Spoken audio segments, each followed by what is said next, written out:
Bienvenue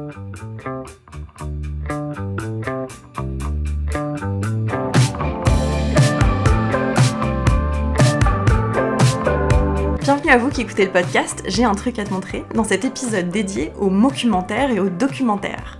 Pour parler de ces deux genres, je suis accompagnée de Tiffaine. Coucou. C'est un épisode un peu taillé pour toi, parce qu'on a vu pas mal de mockumentaires et de documentaires ensemble. Tout à fait. Notamment What We Do in the Shadows. Oui. Le documentaire sur les vampires. Qui était incroyable, la meilleure coloc. Oui, c'est vrai.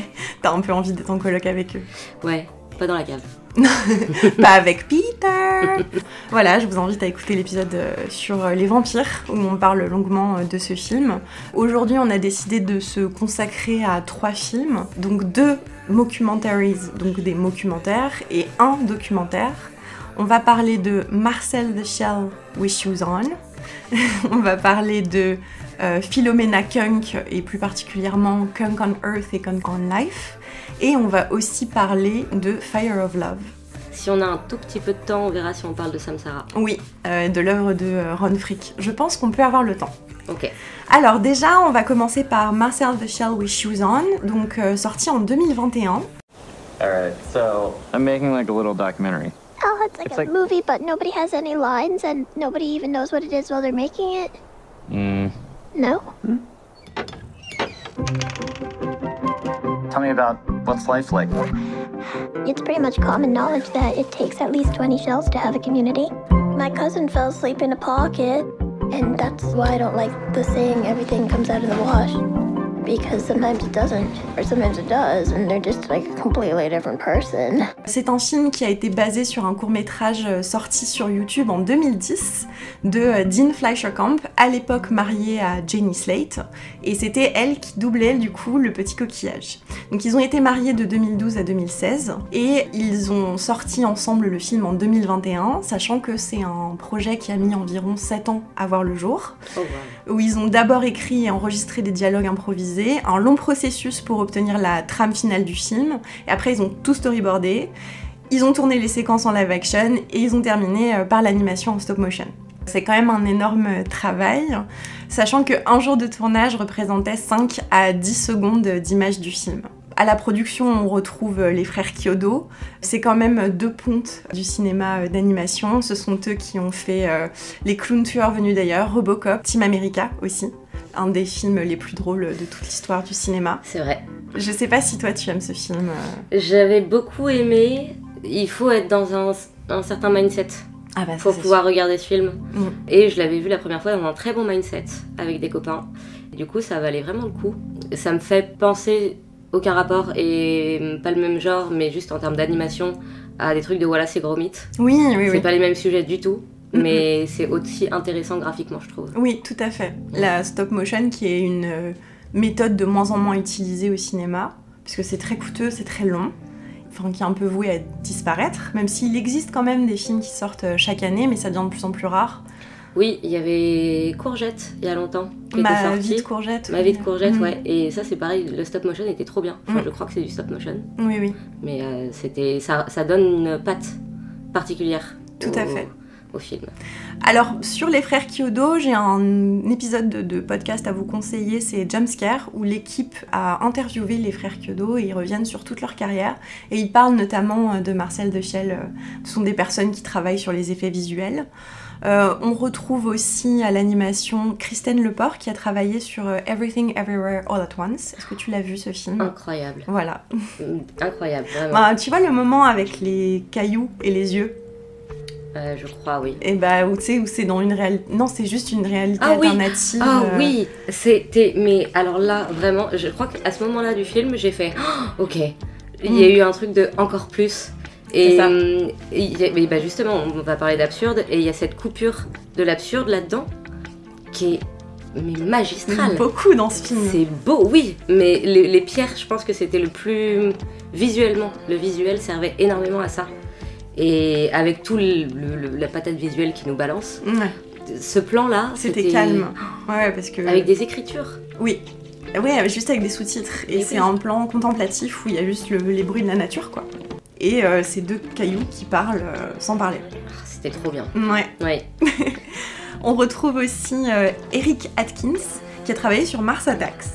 Et le film a été distribué par A24, donc le grand studio responsable un peu de tout le cinéma indé récemment. C'est eux qui ont produit les films de Elevated Horror, de Robert Eggers, de Ari Aster. Voilà, c'est quand même le studio le plus à la mode et le plus subversif aussi dans ce qu'il peut proposer. Est-ce que tu pourrais résumer l'histoire de Marcel the Shell with Shoes On? Oh waouh, c'est dur. C'est l'histoire d'une séparation qu'on va observer au travers des objets et surtout de Marcel qui se retrouve seul et qui doit absolument retrouver sa grand-mère, sa famille. Mais moi je pense à la grand-mère. Il est avec sa grand-mère au début. Il est seul avec sa grand-mère. Il est seul avec sa grand-mère. Bah alors peut-être qu'on va recontextualiser, ça se passe dans un Airbnb, où Dean Fleischerkamp joue un peu son propre rôle, c'est-à-dire le rôle d'un réalisateur, d'un documentariste. Et en fait, il comprend qu'il partage le Airbnb avec des formes de vie, notamment Marcel the Shell. Donc c'est un tout petit coquillage sur lequel on a collé un œil et qui a des pieds, c'est très simple visuellement, et qui parle et qui a une vie extrêmement riche, où il y a beaucoup de choses en fait cachées, aménagées, et qui interagit avec l'environnement un peu à la machine de Rube Goldberg, c'est-à-dire que il va actionner quelque chose quelque part et puis ça va faire qu'un objet va être tiré sur un fil pour voyager dans la maison, pour des fruits dans les arbres, pour se nourrir, accéder à des ressources et tout ça. Et voilà, et c'est très mignon. Marcel a une toute petite voix très très mignonne que Jenny Slate fait et qui est adorable. So, it's actually only 2 of us now. Myself and my grandmother, Nana Connie. Et en fait, c'est la relation entre Marcel et le documentariste qui va un peu c'est vrai, documenter sa vie à Marcel. Et c'est vrai que Marcel faisait partie d'une énorme communauté, donc il raconte un peu comment il vivait. Et en fait, un jour, il s'est passé quelque chose où il y a eu des cris dans la maison et tous les coquillages sont allés à leur point de repli qui est le tiroir à chaussettes. Et toute la communauté a été déplacée avec les chaussettes, en gros, ailleurs. Et il ne reste que Marcel et sa grand-mère Connie. Et donc c'est cette grand-mère d'ailleurs, elle est doublée par Isabella Rossellini, qui est quand même une très grande actrice du cinéma américain. C'est elle qui jouait dans Blue Velvet, je sais pas si tu vois, de David Lynch. Je l'ai pas vu, mais tu vois, du coup on va vraiment s'intéresser à la relation qu'entretient Connie avec l'environnement. Donc en fait elle s'occupe des insectes parce qu'elle a son petit jardin dehors. C'est vrai que du coup tu me fais penser qu'en fait on voit énormément de relations dans ce film, où tu peux voir la relation de la grand-mère avec l'environnement, donc qui date d'il y a longtemps, ça dénote d'une historicité de quelque chose. Il y a l'histoire de Marcel qui te raconte de sa communauté, où du coup c'est à sa petite échelle, parce qu'il est pas si vieux, Marcel. Oui. Et il y a le rapport avec le documentariste. Le réalisateur, Et je sais pas si le documentariste a un rapport avec la grand-mère, je me souviens plus. Oui, en fait, ils parlent un peu de Marcel tous les deux, parce qu'en fait, il va y avoir des enjeux scénaristiques dans le film où Marcel, en fait ils vont reprendre l'idée du court-métrage sur YouTube qui avait été assez sensationnel à l'époque. Il fait ce court-métrage sur YouTube, ce qui fait que Marcel devient un phénomène. Oui, c'est vrai. Et Marcel se dit que peut-être que grâce à ça, il pourrait retrouver sa famille. Et il y a en fait, ils regardent tout le temps une émission de Leslie Show ou je sais pas quoi. Ils sont invités à ce show-là. Et la grand-mère, elle va pas bien à ce moment-là parce qu'il y a eu des fans qui ont attaqué la maison et elle est en train de mourir en fait. Et elle veut que Marcel fasse le show absolument pour qu'ils puissent retrouver leur famille. Et en fait, du coup, elle s'allie un peu pour duper Marcel avec le réalisateur pour pas donner certaines informations à Marcel pour qu'il fasse l'émission télé. Et pour qu'il puisse retrouver sa famille. Donc il y a tout un enjeu, je sais pas si tu te souviens de ça dans le film, mais il y a tout un enjeu. Voilà, en fait lui il veut la protéger parce que c'est tout ce qui lui reste. C'est très mignon. J'avoue. Est-ce que tu te rappelles de la personnalité de Marcel ? Je me rappelle du I'm shy. Trop mis. Oui. Il est. Alors pour moi, dans mes souvenirs, il est aventureux, inventif. Très intelligent. Très intelligent, déterminé, je dirais, motivé. Toujours d'attaque. Ouais, c'est ça. Et puis, dans ces moments de faiblesse, si je commence à me souvenir de certaines scènes, de moments de faiblesse où il se livre d'une façon très comment dire, ce serait entre sincère et pudique. Mais ouais, d'une authenticité, un truc, je sais pas, ça touche. Oui. Je trouve. Oui, et puis il y a un truc un peu méta de se dire que c'est Jenny Slate et Dean Fleischer-Camp qui se parlent. Ils ont été mariés. Oui, ça c'est le truc méta après qu'effectivement je découvre. Oui. Là, quand tu me le dis, je ne m'étais pas renseignée sur tout ça et ça redonne une épaisseur à toutes les épaisseurs existantes déjà. Dans le film. Oui, parce que je trouve que le fait que ce soit des petits coquillages, tu te dis que c'est plein de souvenirs. Parce que les coquillages, tu les récupères en général pour des petits souvenirs d'un lieu où t'as bien aimé. Tu l'as mis dans ta poche, tu l'as gardé, tu le fous dans un endroit dans ta maison. Et il y a un truc de tous les souvenirs du couple. Du coup, il y a un rapport, enfin, je sais pas comment dire. Ils prennent vie et ils viennent représenter un peu d'un côté, ils représentent les souvenirs et le couple, mais d'un côté, c'est très détaché du genre humain. Ouais. Parce que tu suis vraiment de l'histoire des coquillages. Et les humains autour, notamment j'avais oublié le réalisateur qui discutait avec Marcel, mais le genre humain s'atténue et laisse la place au genre océanique. Tu vois. Ah oui, c'est vraiment les stars du film. C'est ces petites créatures qui ont été faites de base, il allait acheter ça... Tu sais, ça devait être 50 centimes à un convenience store. Et du coup, après, ils se sont retrouvés à en faire beaucoup pour faire toute la communauté. Et en fait, oui, ce sont des petits objets qui ont été repurposed, qui ont été réutilisés pour créer vaguement un visage avec des mains et des pieds, quoi. Ouais, et c'est très bien joué, je trouve. En fait, la façon dont il l'humanise, ça se voit dans le titre. Marcel the Shell with shoes on. Oui. C'est genre, il a mis ses chaussures. Ouais, c'est ça. Ça nous rapproche de lui et en même temps ça montre ce côté déterminé de genre bon allez c'est parti là, faut y aller. Oui, j'adore parce que c'est dans sa présentation où il dit My name is Marcel and I'm partially a shell as you can see on my body, but I also have shoes and a face, so I like that about myself and I like myself and I have a lot of other good qualities as well. C'est la manière dont il se décrit et genre c'est trop mignon. Il dit oui I have a pet, enfin genre en gros il met un petit fil autour de la poussière et pour lui c'est son petit chien, tu vois, qui promène. My one regret in life is that I'll never have a dog, but sometimes I tie a hair to a piece of lint and I drag it around. I love you, come on me, come. J'avais zappé, c'est tellement cute. C'est que des trucs comme ça. Et en fait, tu sais que c'est que Jenny Slate qui a improvisé et Dean Fleischer-Camp qui ont improvisé des trucs ensemble sur comment faire pour que ce soit le plus mignon possible et le plus cocasse et le plus absurde et le plus alambiqué. C'est vrai. Et c'est vraiment tellement ingénieux. Et d'ailleurs, le film a été vraiment acclamé par la critique. Il a été nommé dans de nombreux festivals de cinéma, même pour les Oscars. Enfin, il a été reconnu à sa juste valeur. Ouais. Malgré le fait que ce soit un tout petit film indépendant qui payait pas de mine, quoi. Et est-ce que les auteurs se sont exprimés dessus ? Oui, bien sûr. Okay. Alors, ce qu'on peut dire, c'est que finalement, ce qui a séparé Marcel de sa communauté, c'est la séparation d'un couple, où ils se sont disputés un soir. Et en fait, c'est ça, c'est que finalement, ils vont réunir ce couple, et on va aller chez le mec qui est parti, ou chez la meuf qui est partie, et on va retrouver la communauté. Donc en fait, ça parle de leur divorce, concrètement. Et ça, ils ont été très ouverts là-dessus, en disant, bah oui, ça parle de ça, mais ça parle aussi de réconciliation, et de se retrouver, et ça parle de famille. Donc pour moi, t'as ce côté réparateur, en tout cas, dans l'après-rupture. La rupture n'est pas forcément la fin de la relation, ça peut être la transformation de quelque chose d'autre. En tout cas, c'est comme ça que je le comprends. Mais justement, moi, c'est pour ça que je me pose la question de à quoi réfèrent les coquillages. Est-ce qu'on décide de référer les coquillages comme les souvenirs de ce couple-là ?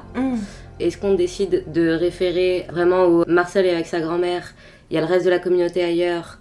Qu'est-ce qu'on peut en dire de la séparation de ce couple et du soutien ou pas qu'ils avaient chacun de leur côté. Tu peux créer plein de couches et plein d'hypothèses comme tu veux autour de ça, et je trouve que c'est chouette d'avoir laissé cette place où en fait on peut imaginer ce qu'on veut. C'est marrant parce que moi je me suis jamais posé ces questions-là.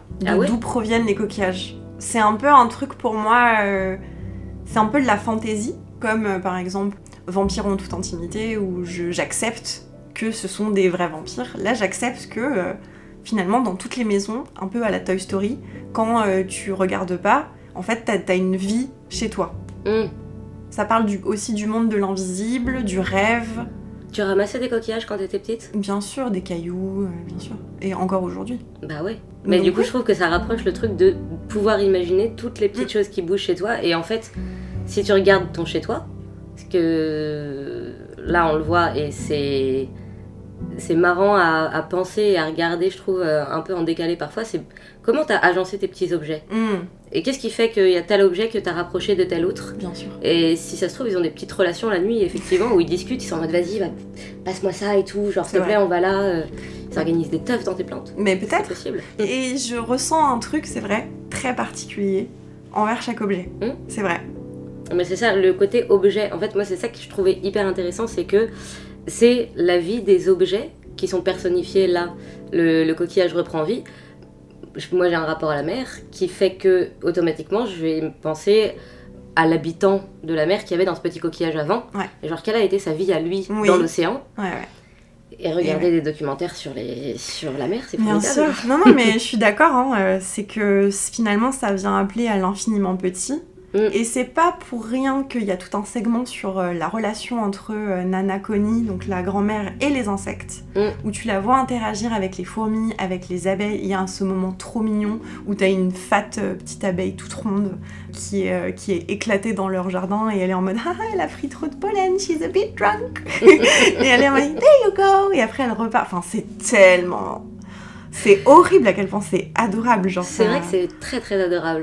Ah là là. Mais merci à Jenny Slate pour sa voix. Ah oui. Sa voix donne une teinte au film. C'est tout. Ça fait tout. Ça fait tout. Sans Jenny Slate, ça n'existerait pas en fait. Ouais, mais en même temps, la thématique de la famille, t'as plusieurs strates et tout fait famille. Et c'est... Ouais, la réconciliation, du coup, là, ça me paraît très cohérent. Ce que j'adore avec ces petits coquillages, c'est qu'ils ont une personnalité très forte. On l'a dit, Marcel, il est énergique, fort, extraverti. Il est avenant, il est ouvert au monde. Il est extrêmement astucieux, intelligent. Et Nana Connie, elle est extrêmement intelligente aussi. On la voit quand la nourriture a disparu. Puisque l'appartement est devenu un Airbnb, ils n'avaient plus de bouffe à disposition. Donc en gros, elle est allée chercher dans la bibliothèque un livre sur la botanique et on voit qu'elle a appris d'elle-même à planter les plantes. Et en fait, ils ont cette force et cette résilience, ces petits objets. Ouais, là pour parler un peu plus artistiquement, voir toute la création et la vie par les mécanismes qui vont créer dans toute la maison, artistiquement, c'est hyper beau à voir. C'est comme les vidéos YouTube que tu regardes où c'est satisfaisant parce que tout va bien, il y a la bille qui tombe au bon endroit et tout ça. Là, c'est hyper beau à voir juste pour ça aussi, c'est agréable. Complètement. Et t'es là genre, oh, quelle ingéniosité. Oui, c'est ça. Le film a quand même beaucoup recours au zoom, au plan fixe, même si t'as quand même pas mal de mouvements de caméra. L'esthétique, c'est très clair, c'est très lumineux. Les moments sombres sont plus... ils se remarquent parce que dans cette maison, en fait, il y a plein de fenêtres, elle est assez grande. L'espace est très grand, ouvert. Oui, c'est vrai. Oui, visuellement, c'est assez saisissant. T'as aussi un travail sur la bande-son. Tu m'as posé la question tout à l'heure de la musique dans Marcel the Shell et je savais que tu allais adorer ce segment quand j'ai trouvé ça en faisant mes recherches. En fait, ça a été réalisé par quelqu'un, donc son nom de scène s'appelle Disaster Peace. Il s'appelle Richard Vreeland en réalité. Et en fait, quand le réalisateur pensait au film, il écoutait des sons de Hiroshi Yoshimura. Et c'est des compositions du pionnier de l'ambiante au Japon. Est-ce que tu sais ce que c'est l'ambiante ? Bien sûr, oui. C'est formidable. C'est formidable. Oui, et en fait, du coup, courant musical très intéressant, très calme. C'est très bien. Alors du coup, j'ai fait des recherches. C'est d'une musique souvent électronique, atmosphérique et discrète, décrite comme visuelle. Yoshimura faisait de la musique minimaliste, du genre Kyanko Ongaku, musique d'environnement, électronique et douce, utilisant les sons de la nature. Parfait. Donc voilà, ça c'était l'inspiration du Japon, sachant que Hiroshi Yoshimura est mort en 2003. Mais ils avaient accès quand même à ça, donc t'as quand même des musiques de ce type-là dans Marcel de Shell.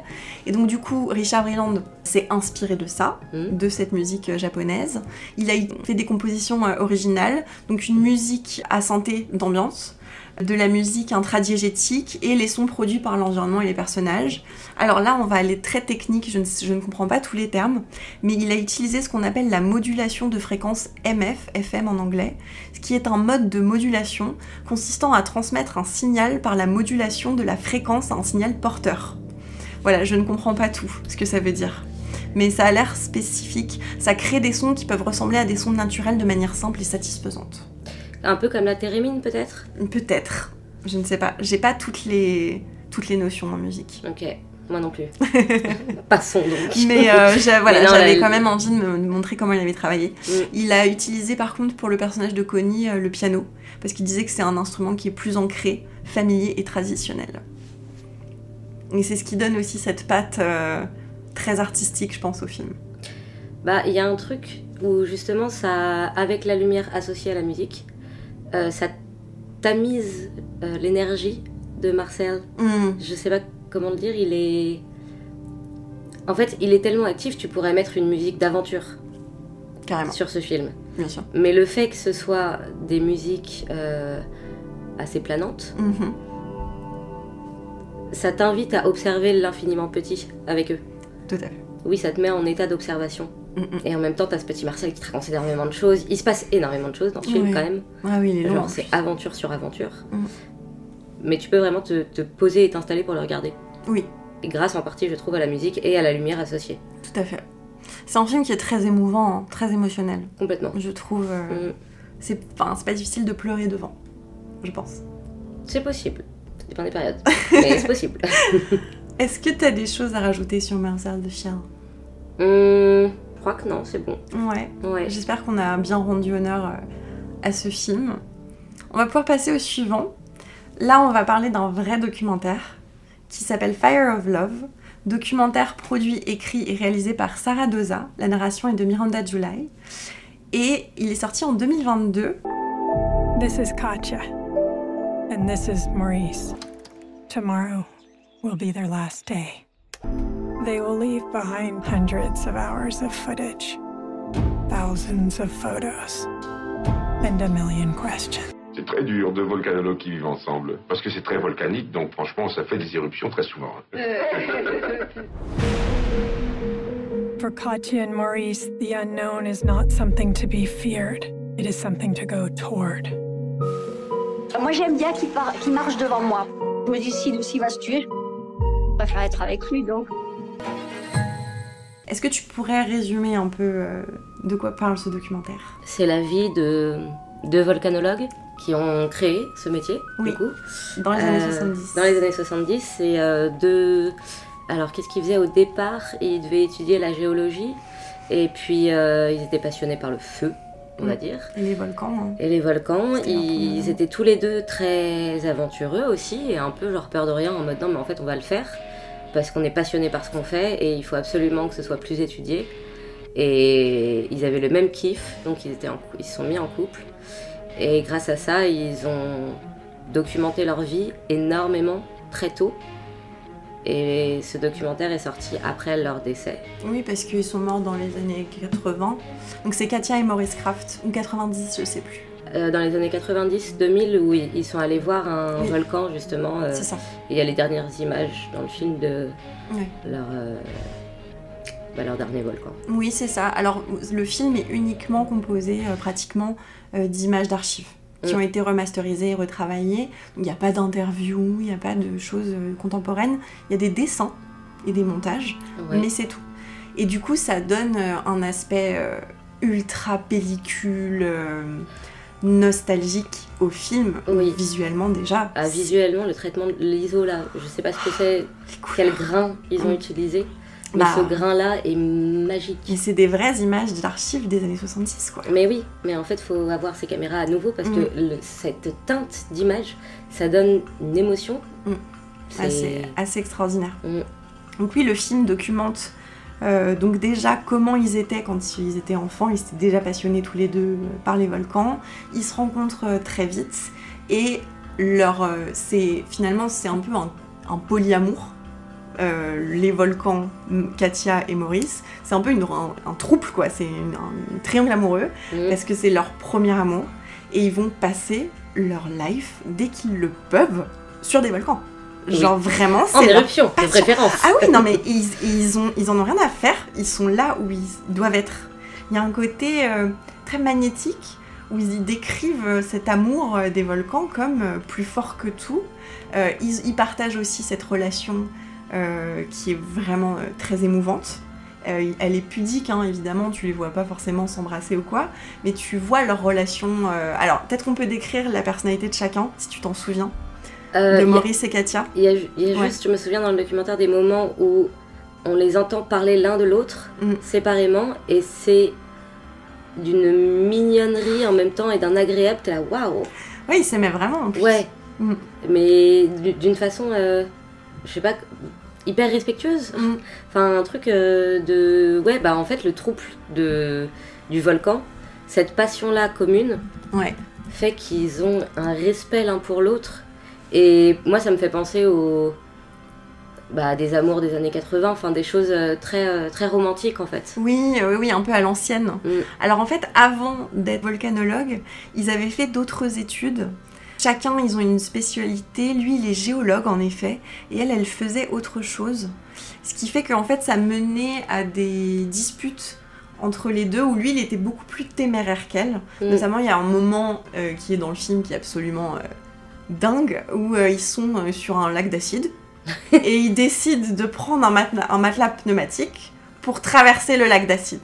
Et Katia, elle est vénère. Enfin, vraiment, elle est en mode, mais pourquoi tu fais ça ? Je te déteste. Et il y va avec son pote. Enfin, voilà, ils ont un côté... lui, il est impulsif. Il est un peu... Tu sens qu'il est un peu accro à l'adrénaline et au danger. Elle est beaucoup plus réservée, introvertie, méditative. Ils sont très... ils se complètent en même temps. Oui. Ils se complètent et ça a permis des choses quand même extraordinaires avec genre toutes les recherches qu'ils ont pu faire et toute la documentation qu'ils ont pu créer. C'est les pionniers en France et dans le monde. Ouais. Ils ont posé les bases de la volcanologie. C'est quand même ouf. Ouais. Mais effectivement, au risque de traverser un lac d'acide avec un matelas pneumatique, c'est pas... Ça a pas de sens. Ouais, ça a pas de sens quoi. T'es là genre non mais tu vas juste brûler et mourir à cause de l'acide. Ouais. Et voilà, t'aurais l'air con. Ouais. Oui, sachant que... Il y a cette empathie avec Katia, tu vois. De genre, ouf, waouh, t'as dû... Ok. Ça devait être tendu. Ouais. Mais ce que j'aime beaucoup dans le film aussi, c'est l'esthétique de leur équipement. Parce que c'était l'équipement des années 70-80, donc ils ont l'air un peu d'astronautes. Et t'as un côté... Mais mal fait. Ouais. C'est ça qui est trop mignon. Et tu vois qu'ils sont trop pas équipés et qu'ils sont genre... En fait, ils ont leur tente plantée sur le volcan, ils sont tout seuls. Et ils y passaient des semaines. Et le reste du temps, en fait, ils vendaient justement leurs films, leurs livres, etc. pour pouvoir... C'était une torture pour eux de ne pas être sur les volcans. Oui, c'était vraiment. Pour pouvoir repartir à chaque fois. Ouais. Dès que possible. Et du coup, le film t'aide un peu à reconnaître les types de volcans, donc le volcan gris, le volcan blanc, lequel est le plus dangereux et lequel aura raison d'eux. Donc ils sont morts en fait dans une coulée pyroclastique sur le mont Uzen au Japon le 3 juin 1991. Là, on a la date précise. Et donc du coup, dans ce film, t'as ces visuels époustouflants de l'époque des volcans. Parce que c'est beau. C'est des éruptions presque en temps réel. Non, mais ils montrent tout. Si proche. Ouais. C'est aussi des images d'une proximité avec les éruptions. C'est quand même... ils se mettaient dans un danger extrême pour aller prendre des vidéos et observer comment fonctionnait une éruption, une coulée de lave, définir du coup une terminologie pour ça. Ouais. Dingue. Ils sont très mignons et le film avec ce montage et les musiques aussi utilisées, tu te prends un peu dans ce... Moi j'ai pleuré à la fin. Je crois que moi aussi. Franchement. Et t'as aussi le point de vue de comment ils voyaient l'humanité. Parce qu'ils ont quand même passé leur vie dans des petits groupes sur des volcans. Ils n'étaient pas souvent au contact du monde. Alors Maurice, lui, il passait à la télé, il avait le visage public parce qu'il était extraverti. Elle, comme je disais, était beaucoup plus en retrait. Mais en fait, il faisait aussi ça pour aider les populations et pour essayer d'alerter le gouvernement, des dangers, etc. Et en fait, quand ils ont capté que on ne les écoutait pas, ça les a tous les deux dévastés. Et ils ont beaucoup perdu foi en l'humanité à ce moment-là. Ils ont même questionné le sens de leur travail. Bah oui, mais en fait, c'est ça. Peut-être que c'est que nous, on le voit aujourd'hui, mais en fait, le sens de ce travail-là, il est quand même fondamental. Parce qu'ils étaient... je me souviens que dans le documentaire, à un moment, ça transparaît qu'ils essayaient quand même d'aller au maximum aux endroits où il y allait avoir des éruptions. Et une partie des choses qu'ils avaient envie de faire aussi, c'était de prévenir les populations pour qu'il y ait le moins de morts possible. Donc ils faisaient aussi une part énorme à l'humanité. Mais le fait qu'on ne les écoute pas, alors que c'était les éminents spécialistes, mais c'était trop tôt, parce que c'était les premiers, je pense qu'aujourd'hui, s'ils débarquaient aujourd'hui, on les écouterait peut-être beaucoup plus. Mais je sais pas, parce que tu vois, par exemple, les personnes qui parlent du climat, les scientifiques qui parlent du climat, on les écoute pas tant, non ? Dans les décisions qui sont prises gouvernementales. Ça a de quoi rendre fou. Donc au final, est-ce qu'on laisse plus la place aujourd'hui aux spécialistes ? Je sais pas. D'ailleurs, on va en parler dans Philomena Kunk, parce que ça adresse exactement ça, mais... Ben ouais. Je sais pas si on doit commencer à parler politique là tout de suite, mais effectivement... Moi, je suis très contente que ce documentaire soit sorti. Oui. Pour qu'une grande partie de la population puisse le voir. Parce que clairement, t'apprends énormément. Et c'est beau. C'est très très beau. Après, je sais pas si moi j'ai cet attachement à l'image parce que ça correspond aux années 80-90 et que du coup ça touche aussi à genre mon enfance. Oui. Tu vois. Ouais. Je sais pas si un enfant de 2010... Tu regardais des documentaires... Documentaires animaliers, beaucoup. Est-ce que tu regardais ce que faisait Jacques Cousteau ? Oui. Sur la mer. Oui. Oui, donc c'est un peu cette esthétique-là. Comme Jean Parlevé, si vous avez l'occasion d'aller voir une exposition de Jean Parlevé ou de regarder ses vidéos, c'est magnifique. Merci de la reco. Mais après, moi, ces explosions de lave, ça me fait penser aussi à Ron Frick et son travail avec Samsara Koyaanisqatsi. Donc on peut peut-être faire une petite incartade sur ce réalisateur. Il a commencé à produire dans les années 70-80 aussi. En fait, ses films, c'est très particulier. Donc ce sont des films non narratifs, sans personnages, sans dialogue, où c'est que des images avec de la musique. Et c'est méditatif et contemplatif au max. Et selon chaque film, donc il y a Baccarat, Koyaanisqatsi et Samsara qui est le dernier, tu as beaucoup de coulées de lave et de volcans aussi. Oui, mais après, dans le traitement de Samsara, c'est non narratif, mais l'association d'une image après l'autre est narrative en soi. Sûr. Et chacun crée son propre narratif avec les propres liens qu'il fait avec ses images, mais elles sont placées spécifiquement tout de même pour que ça crée une connexion chez toi et une réflexion sur telle image et telle image sont si différentes.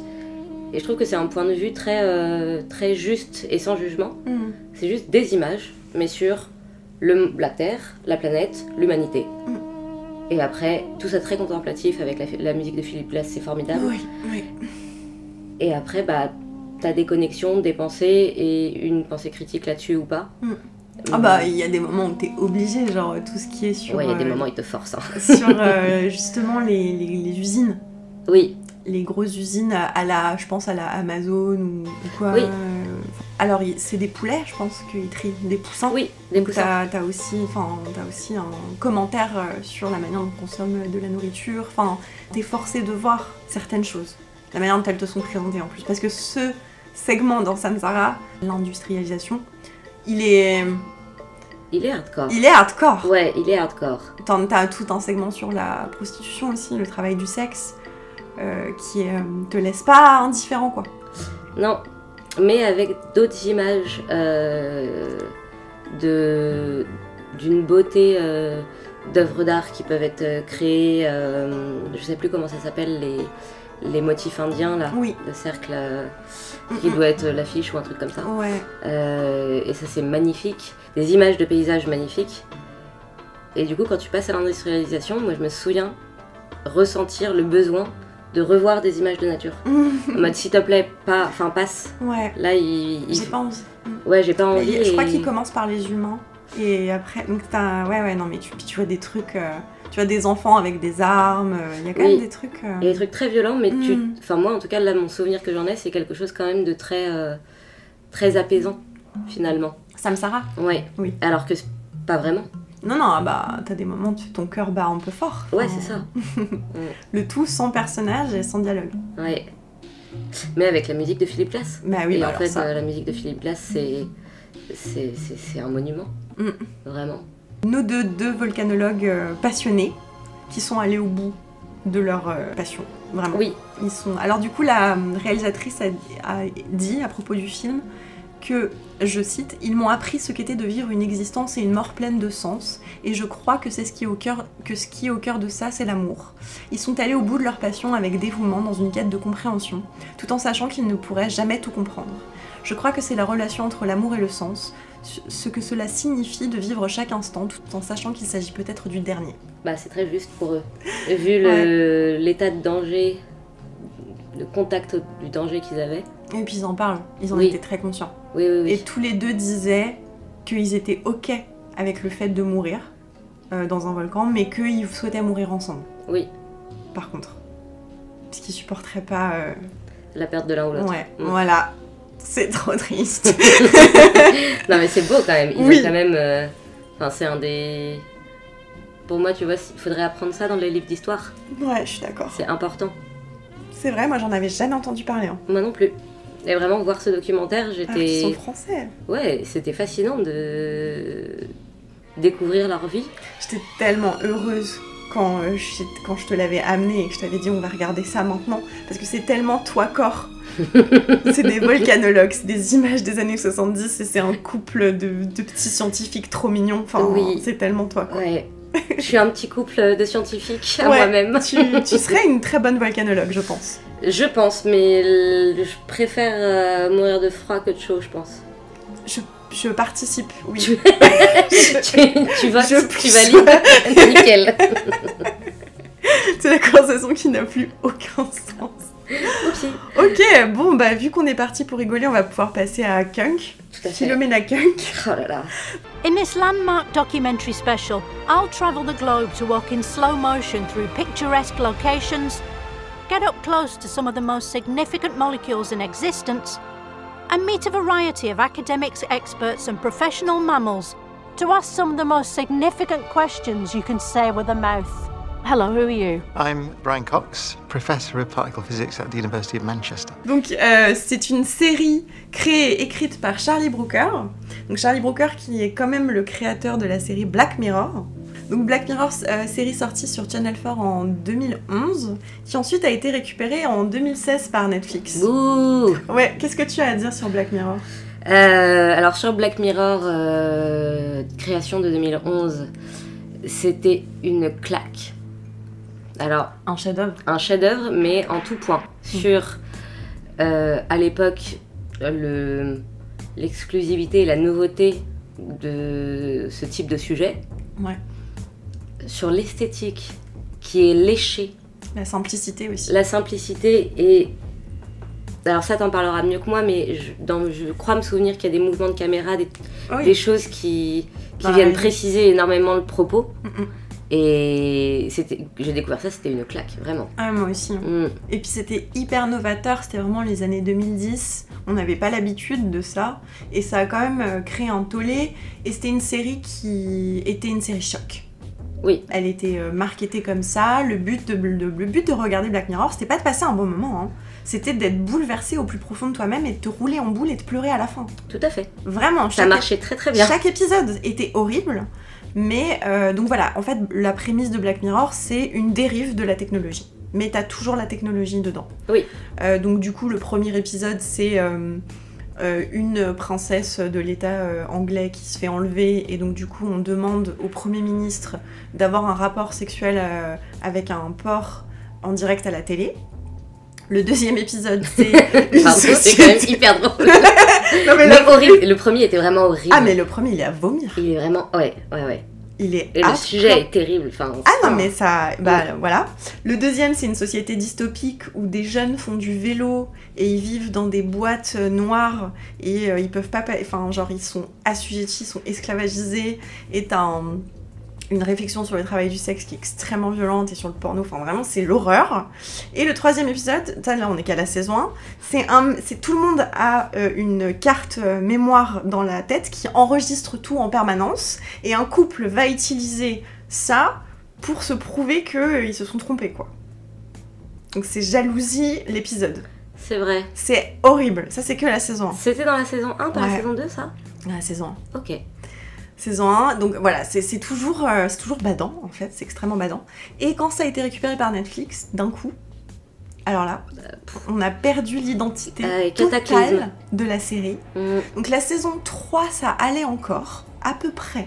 C'était décevant, mais ça allait. Oui, parce que voilà, t'as quand même des grands noms, t'as des grands réalisateurs américains qui se sont penchés sur le sujet, c'est encore écrit par Brooker, et à partir de la saison 4, c'est affligeant. Je crois que j'ai regardé 2 épisodes, j'ai arrêté. Saison 5, c'est inregardable. Il y a une saison 5. Non mais il y a eu il y a eu un épisode Bandersnatch là où tu interagis soi-disant avec l'histoire. C'était l'enfer. C'était tellement nul. Cet échec. C'était atroce. Donc en fait, tout ce qui faisait l'impact de Black Mirror, tout ce qui faisait son esthétique, son choc, son aspect viscéral, son sadisme, sa subvertivité extrême a disparu, ça a été washé, et du coup on te donne du contenu fade. C'est du contenu, voilà, qu'on te donne. C'est ça. C'est fade, c'est dans les codes de ce qu'on attend, c'est attendu, donc t'as quand même quelques épisodes qui sont sympathiques, hein, on va pas non plus cracher dans la soupe à fond.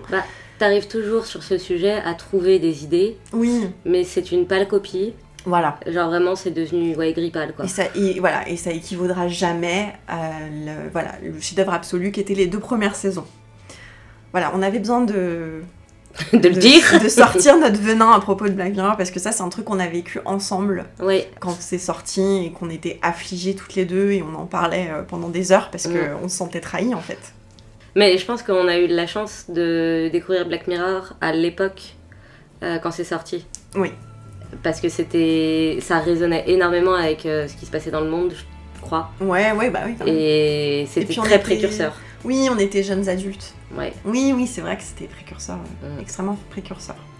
Pour revenir à Philomena Kunk, est-ce que tu peux un peu m'expliquer le principe de Kunk on Earth ?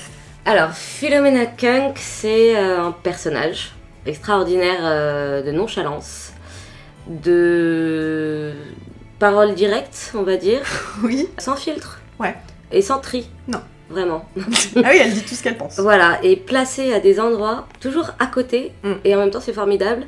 C'est donc Kunk on Earth et Kunk on Life. Ouais. C'est des documentaires sur... Alors d'abord t'as l'histoire de l'humanité et l'histoire de la Terre. Ouais. Et Kunk on Life, c'est un peu plus particulier. C'est un peu, en gros, Philomena Kunk, c'est un peu l'envoyé de la BBC pour aller rencontrer des scientifiques, des académiciens, pour poser des questions sur la vie, en gros. Donc ça travaille le développement de l'agriculture, les prémices de la civilisation, comme tu l'as dit, le christianisme et l'islam, la Renaissance, la révolution industrielle, la Première et la Seconde Guerre mondiale, la guerre froide et la course à l'espace. Ça c'est Kunk on Life, la série. Et elle conclut la série en se questionnant à propos d'une révolution IA. Donc en fait, c'est documentaire parce que ça se moque des codes des documentaires habituels, dans la gestuelle, etc. Et en fait, c'est pas du tout une hôte conventionnelle de documentaire parce qu'en fait, elle est complètement débile, Philomena Kunk. Oui. Does God have a brother called Simon? No. But they can't prove that either, so he might have. The universe could have been created by Simon. What percentage of people have a human body? All humans have a human body. What about people holding a cat? Have they got a human body and a cat's body, or does it not work that way? No, the two are completely separate. The human is a human and the cat is a cat. Did you know only 40% of people have skeletons? Where did you get this figure from? It's true, I saw a video about it. Elle est... Mais elle a un problème, en fait. Tu vois ce que je veux dire, c'est que quand elle est face à ces éminents, et c'est des vrais gens, hein, c'est des vrais statisticiens, c'est des vrais philosophes, des historiens de l'art, c'est des gens, ils pèsent vraiment, et elle leur pose toujours des questions soit complètement absurdes, et c'est extrêmement drôle, complètement à côté, et en fait tu ne sais jamais où elle va aller ni comment elle va le faire, mais tu sais que ça va te mettre mal à l'aise, tu sais que tu vas cringer, et tu sais que tu vas mettre ta tête dans ta main en mode putain. Et ça rend la chose extrêmement drôle. Oui. Et il faut le prendre à ce degré-là. Ah oui. C'est que... Enfin, moi, je me demande toujours à chaque fois si ça a été tourné sans que les professionnels interviewés sachent. Bah, ils ont pas l'air. Ils ont pas l'air de savoir. Ah, et en fait, c'est capturer aussi la réaction de ces personnes dans une situation normalement ordinaire pour eux, de journaliste qui vient l'interviewer. Ils se doutent que ça va être sur son métier. Ouais. Mais là, c'est d'une façon, avec des valid facts, je sais pas comment dire, c'est de la post-vérité, du coup, c'est ce qu'on disait tout à l'heure. Ou avec un aplomb phénoménal, vraiment, elle peut poser une question à quelqu'un. T'as des exemples de ça ou pas? Bah, le médecin. Ouais. Combien d'humains vivent sans squelette? Actuellement, combien d'humains vivent... Quel est le pourcentage de la population qui vit sans squelette? Évidemment, la réponse est 0. Donc le mec lui répond ça, et elle est là. Non. Il y a 40%, je crois, il y a 40% d'êtres humains sans squelette qui vivent, d'accord? Ouais. Et elle joue ce personnage-là, mais tellement bien. En fait, elle est drôle parce qu'elle vit avec son propre référentiel culturel et historique, et qui est notamment beaucoup la pop culture. Donc par exemple, elle va voir une historienne et elle lui dit, d'après vous, quel a été l'événement le plus influent de l'histoire de l'humanité? Est-ce que c'est la mort de Jésus, ou est-ce que c'est Single Ladies de Beyoncé? Après elle dit, est-ce que vous pouvez dire à la caméra que Jésus-Christ a été la première victime de la cancel culture? Et elle le fait dire à l'historienne. Oui. Et en fait, c'est que tout est relié à son référent à elle, qui est très pauvre. Ouais. Et d'ailleurs, elle dit tout le temps my mate Paul. Donc mon pote Paul dit que. Et tu vois, et en fait, c'est que des théories du complot. Oui. Ou alors, elle a des histoires. C'est dans Uncle Life où elle a des histoires de fantômes. Shall we move on to more hardcore scientific stuff? Okay, so ghosts. When a human body dies, which hole does the ghost come out of, north or south? I don't regard ghosts as a hard scientific subject, I'm afraid. Où elle est en mode, moi je pense que les fantômes existent. Et elle dit ça à des scientifiques, tu vois, genre en mode, ils essayent un peu de la... Il y en a qui essayent de l'aider. De l'aider à avoir une pensée un peu critique. Ouais, c'est ça. Et elle fait très bien ce truc-là de... My mate Paul, c'est un autre référentiel dans ce cas-là qui est dans son référentiel à elle, de dire bah non je pense pas parce qu'il y a un tel qui m'a dit ça, donc c'est forcément vrai ce que je raconte. En fait c'est vraiment une critique pour moi de la pensée actuelle des gens, où en fait il y a quand même c'est ce qu'on disait tout à l'heure, un anti-intellectualisme, anti-élitisme qui en fait montre le refus de s'engager dans des sujets complexes à un niveau approfondi. C'est-à-dire que par exemple, on l'a vu pendant le Covid, tout le monde s'est senti investi de la mission d'être un spécialiste du Covid. Je sais pas si tout le monde avait son point de vue dessus. Oui. Tout le monde avait, moi je pense qu'il faut faire ça, parce que en fait, on a tous accès à un niveau d'information extrême. Enfin, on n'a jamais eu autant accès à de l'information de l'humanité qu'aujourd'hui, et donc du coup, on croit tous qu'on a le même niveau d'information que des académiciens ou des scientifiques. On croit tous qu'on a la capacité à chercher comme un scientifique. Voilà. Alors que ça s'apprend. C'est ça. Et ce qui s'apprend, et ce qu'on fait très peu, et c'est travailler pour qu'on le fasse de moins en moins avec les algorithmes, c'est qu'on aille chercher précisément la source, qu'on fasse du comparatif sur les informations qu'on a, qu'on puisse avoir une pensée critique, qu'on prenne tout ce temps-là et qu'on y prenne plaisir. C'est ce qui est complètement arrêté et stoppé par attends, regarde un écran, voilà. C'est des vidéos qui durent 30 secondes. On va faire en sorte d'éduquer ton cerveau pour que tu aies 30 secondes d'attention. Et pas plus. Donc du coup, développer un sujet et aller chercher, ça va prendre beaucoup plus de temps, beaucoup plus d'efforts. Et donc c'est un peu le propos de Kunk, tu vois, c'est que elle est journaliste à la BBC, donc normalement quand même un lieu où, en tant que journaliste, tu as fait des études, tu es responsable de donner un espace avec de l'information où le spectateur va pouvoir critiquer par lui-même les choses normalement. Et là, elle montre exactement ce qui se passe, c'est qui passe à la télé. Ouais. Moi, je passe à la télé, je suis journaliste, j'ai décidé que les fantômes, ça existe. Ouais. Et ben... On va parler de ça. À une scientifique qui a des choses hyper intéressantes à te raconter. Ouais. Et non. Et en fait, chaque interview est extrêmement frustrante si tu veux apprendre à propos du sujet. Et je trouve que ça te tease presque pour que tu te dises « Ah, là, elle va poser une question et il va se passer quelque chose. » Et en fait, non, quoi. Il se passe rien. Et en fait, c'est que des blagues. Ouais, tout le temps, c'est ça. Tout le temps, ça s'arrête jamais. Oui, il y a toujours une montée où là, tu sens que elle te raconte quand même un peu l'histoire. Ouais. Tu vois que ça vrille, il y a 2-3 trucs qu'elle te dit. Et là, tu sens, bam. Enfin, il y a un changement, il y a le... Ce qu'elle fait aussi cinématographiquement, quand elle est dans l'endroit où il y a un banquet. Et que d'un seul coup, elle arrête tout. Oui. Il y a ce rapport aussi, je sais pas comment... Oui, les reconstitutions dans lesquelles elle est. Ouais. Et les décisions qu'elle prend dans cette reconstitution. J'ai pas le souvenir exact de cette scène, mais avec un mec qui tire une flèche. Ouais. Ah oui. Et ça m'a déconcertée. Je comprends. Ça m'a énormément déconcertée et je trouve ça hyper intéressant que tu puisses être déconcertée en regardant quelque chose. Ah bah t'es beaucoup déconcertée devant Kunk. Ouais. Je trouve. Oui, complètement. Tu sais jamais où ça va aller, tu sais jamais quel tournant ça va prendre. Et en même temps, c'est quand même une critique acérée. Kunk on Life qui est sorti là cette année, donc le film, par rapport à la série qui est sortie en 2022, t'as quand même des moments, elle pose la question à une, je sais plus à qui elle pose la question, une historienne, elle lui dit « Est-ce que vous pensez que les milliardaires comme Elon Musk devraient avoir peur de la guillotine ?» Genre, voilà, pourquoi mais parfait, elle est parfaite cette phrase. Quand elle parle de la reproduction et qu'elle explique en gros que le spermatozoïde entre dans l'ovule, elle dit « Et c'est là que la femme perd son droit de choix. » Oui. Tu vois, t'as des quand même... Oui. Elle balance... Oui, il y a des prises de position, elle balance des trucs.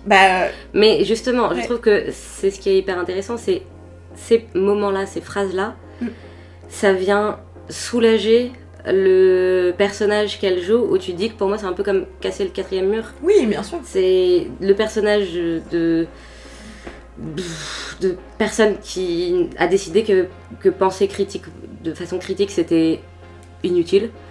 Et là, elle vient percer quelque chose de cette image-là de son personnage. Ouais. Je trouve que c'est hyper intéressant parce que ça t'attrape. Et ça t'attrape sur des questions qui sont des questions hyper actuelles. Ouais. Et elle les pose d'une façon particulière tout de même. Toujours. Elle a un accent, une voix et un visage. Donc elle est jouée par Diane Morgan qui est vraiment excellente. Ouais. Parce qu'en fait, elle sourit jamais, elle rigole pas. On appelle ça le deadpan, on appelle ça le pince sans rire. C'est un peu comme le personnage de April dans Parks and Recreation, où tu dis des punchlines, mais t'as une tête... Ouais. Tu vois, et du coup, ça marche hyper bien. C'est un humour noir et sarcastique. Oui, très perçant. Mais oui, j'aime... Enfin, tout ce qu'elle fait, c'est intéressant. Bah, je la connais pas trop, tu vois, moi, Diane Morgan. Bah, apparemment, il y a un Kunk on Shakespeare. Oui, il faut qu'on le voit. J'essaye vraiment de faire un effort d'accent anglais là. Ah, t'es trop parce que je te vois, c'est très compliqué. Oh bah ça va. Mais non, t'as un bon accent.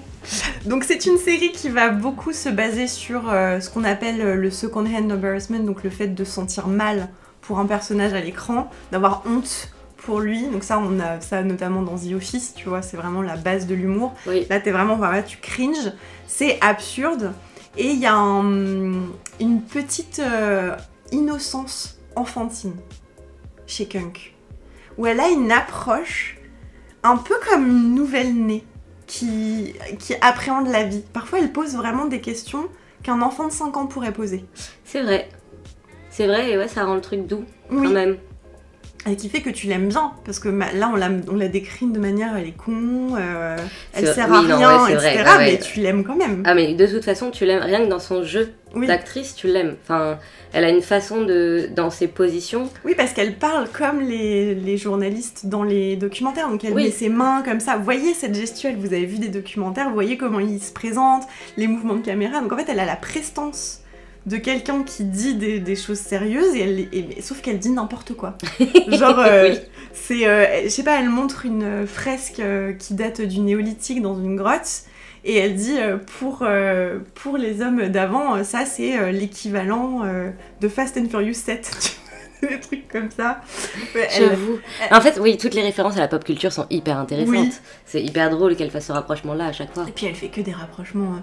Et puis elle parle de la guerre entre les hommes et ce qui chassent, quoi, les vaches, les chevaux et tout, qui finissent par les manger. Donc t'as toujours un truc de critique, en fait. Je trouve que c'est un humour très britannique. Oui. Et c'est ce que j'adore. C'est mêler de l'absurde à une critique très acerbe, ouais. Avec une façon très... d'une certaine forme de pudeur quand même, et oui, ce truc un peu enfant. Oui. Où du coup, tu peux pas... En tant que spectateur, tu peux pas lui en vouloir. Non. Elle est non. Voilà. C'est pas de sa faute, quoi. Oui. Tu dis que c'est pas de sa faute. Ça. Mais du coup, quand elle vient te poser quelque chose, une critique très forte, là, t'as ce côté de... Attends, c'est pas de ta faute, mais là, t'as dit un truc très... Ouais. Et ouais, elle te rattrape avec ça à chaque fois. Elle est si drôle. Donc, Kong on Life, au début, moi, quand j'ai regardé Kong on Earth, je voyais pas trop le rapport entre Charlie Brooker et Kong on Earth, parce que je trouvais que c'était pas si sombre que ça. Et Kong on Life est beaucoup plus sombre que Kong on Earth, parce que t'as quand même un technicien micro qui se suicide à cause d'elle.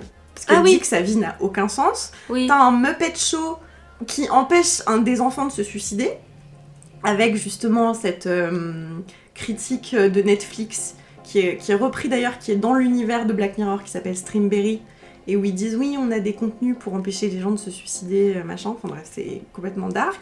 Il y a la conscience de Kunk, à un moment, elle fait une méditation prolongée, oui. Et il y a sa conscience qui se détache de son corps, et on finit par lui tirer une balle dans la tête. Enfin, et à la fin, t'as quand même... alors ça, j'ai trouvé le parallèle avec Black Mirror direct, où elle fait une interview d'un prisonnier qui va se faire électrocuter sur la chaise électrique, et elle lui demande de faire une promotion TikTok. C'est hyper dark. C'est horrible, mais oui, mais c'est... En fait, moi, c'est ça que je trouve et qui fonctionne très bien, c'est que ça te touche dans des trucs, parce que ça a un rapport à l'actuel quand même très fort, et c'est une posture qui te montre un extrême, parce que vraiment, genre, va faire un TikTok avec un condamné à mort, elle pose la question à un moment à quelqu'un de la prison, genre, mais pourquoi vous faites pas ça en série ? Pourquoi il y a qu'un seul siège et pourquoi il y a pas un banc, tu vois, genre ça irait plus vite, ce serait plus rentable. Ouais. Elle vient mettre le doigt sur des choses d'une violence. Ah ouais, il est fort, hein, Kong on Life. Je crois que je préfère Kong on Life à Kong on Earth, tu vois. Kong on Earth, c'était des bonbons. Ouais, c'est vrai. Et par contre, Kong on Life, c'est plus impactant. Plus impactant, ouais. Oui, moi j'expliquais à Tiffany tout à l'heure quand on en parlait que je trouvais que Kong on Life ressemblait beaucoup à Inside, parce qu'il subvertissait les codes du genre, et t'as un moment où c'est des poupées Barbie, et c'est une pub pour poupées Barbie, sauf que ça part complètement en vrille, elle finit par la décapiter, puis il y a du sang, puis en fait ça vend des vaisseaux spatiaux, enfin ça n'a aucun sens. Même le Muppet Show, enfin il y a un côté, je trouve, qui m'a beaucoup fait penser à ce qu'a fait Bo Burnham dans Inside. Bah... Je comprends, mais moi je me suis... Enfin, en fait, Inside, je le mets en capsule, parce que c'est une œuvre totale, un peu. Et du coup, c'est difficile d'associer Inside à autre chose. Oui, et puis t'es beaucoup moins obsédée par ce film que moi. Tout à fait. Où, tout à fait. Tu l'as vu une fois. Je n'ai pas d'affiche dans ma maison. Et je l'ai vu 2 fois. Et toi? Allez, vas-y, dis un chiffre. Mais je peux même pas l'évaluer. Je peux pas. Une centaine, 200, je sais pas. C'est impossible à dire. Bon, pour revenir sur Kong on Life, est-ce que t'avais des choses à ajouter? J'espère qu'elle va continuer. Moi aussi. Enfin, qui vont continuer, ouais. Et j'espère que quand Shakespeare, ce sera magique aussi à regarder. Bah, en vrai, peut-être qu'on va faire ça. Hein. Moi, je pense, ouais. Eh bien, merci à toi d'être venu pour discuter de tout ça. J'espère te réinviter pour un autre épisode. Tout à fait, on parlera d'Athéna. Oh jour. Oui, c'est vrai. Bah, franchement, j'aimerais bien faire un épisode sur le plan séquence au cinéma. Ah ouais, si toi ça t'inspire complètement de te réinviter. Et merci à vous pour votre écoute. Bonne soirée à vous ou bonne journée et à bientôt. À bientôt.